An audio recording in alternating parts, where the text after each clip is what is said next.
সকলে আমরা সুন্দর করে বোঝার চেষ্টা করব। বিশ্বনবী বললেন, আয়েশা তুমি কেন গোসল করার খেদমত নিতে চাও?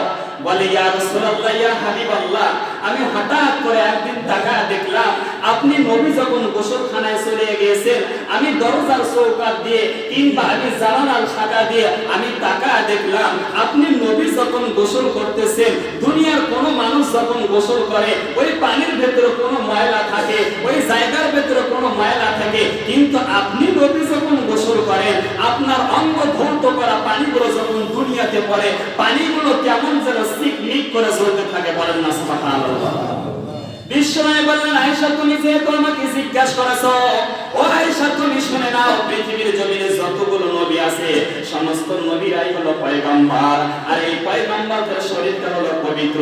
যেই জায়গাটাতে পানি পড়ে পানিটা হলো পবিত্র, যেই জায়গাতে যেই মাটিতে পানি পড়ে মাটিটা হলো। সকলে আমরা সুন্দর করে বোঝার চেষ্টা করব।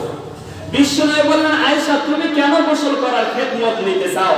বলে, ইয়া রাসূলুল্লাহ, ইয়া হাবিবাল্লাহ, আমি হঠাৎ করে একদিন তাকায় দেখলাম আপনি নবী যখন গোসলখানায় চলে গিয়েছেন, আমি দরজার চৌকাঠ দিয়ে কিংবা আমি জানালার শাখা দিয়ে আমি তাকায় দেখলাম আপনি নবী যখন গোসল করতেছেন, দুনিয়ার কোনো মানুষ যখন গোসল করে ওই পানির ভেতরে কোনো ময়লা থাকে, ওই জায়গার ভেতরে কোনো ময়লা থাকে, কিন্তু আপনি নবী যখন গোসল করেন আপনার অঙ্গ ধৌত করা পানিগুলো যখন দুনিয়াতে পড়ে, পানিগুলো কেমন যেন চিকমিক করে জ্বলতে থাকে। বলেন না সুবহানাল্লাহ।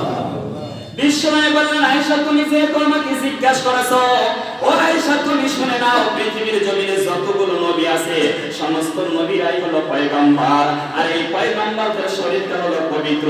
যেই জায়গাটাতে পানি পড়ে পানিটা হলো পবিত্র, যেই জায়গাতে যেই মাটিতে পানি পড়ে মাটিটা হলো